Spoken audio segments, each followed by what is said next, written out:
விருச்சிகம். விருச்சிக ராசி அன்பர்களுக்கு தனாதிபதி மற்றும் பஞ்சமாதிபதியாகிய குரு 7ல் சஞ்சாரம் செய்து ராசியை சமசப்தம பார்வையால் பலப்படுத்துகிறார். குருவின் நேரடி அருட்பார்வையை பெறுவது இதுநாள் வரை நிறைவேறாத அத்தனை ஆசைகளையும் நிறைவேற்றிக்கொள்ளும் காலமாக அமையும். பஞ்சமாதிபதியாகி குருவின் பார்வை ராசிக்கு கிடைப்பதால் குலதெய்வம் மற்றும் முன்னோர்களின் ஆசி உண்டு.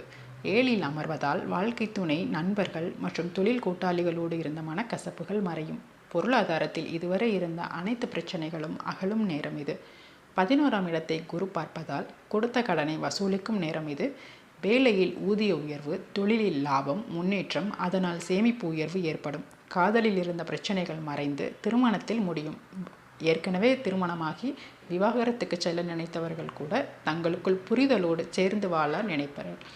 மூத்த சகோதர சகோதரிகளோடு உறவு மேம்படும். 5ஆம் அதிபதியாகி குரு ராசியை பார்ப்பதால் குழந்தை பாக்கியம் நிச்சயம் உண்டு. குலதெய்வ வழிபாடு செய்வீர்கள். முன்னோர்களின் பூர்வீக சொத்தால் ஆதாயம் உண்டு. பிள்ளைகளால் பெருமை கூடும். அசையும் அசையா சொத்துக்கள், நகைகள் என வாங்கி மகிழ்வீர்கள். சிலருக்கு பார்ட்னர்ஷிப்பில் தொழில் தொடங்கும் யோகம் வரும். 3ஆம் இடத்தை குரு பார்ப்பதால் இளைய சகோதர சகோதரிகளோடு அந்யோன்யம் ஏற்படும். அவர்களால் உங்களுக்கு உதவியும் அவர்களுக்கு நன்மையும் ஏற்படும். குடும்ப உறவுகள், நண்பர்கள், பங்காளிகளோடு இணக்கமான சூழல் ஏற்படும்.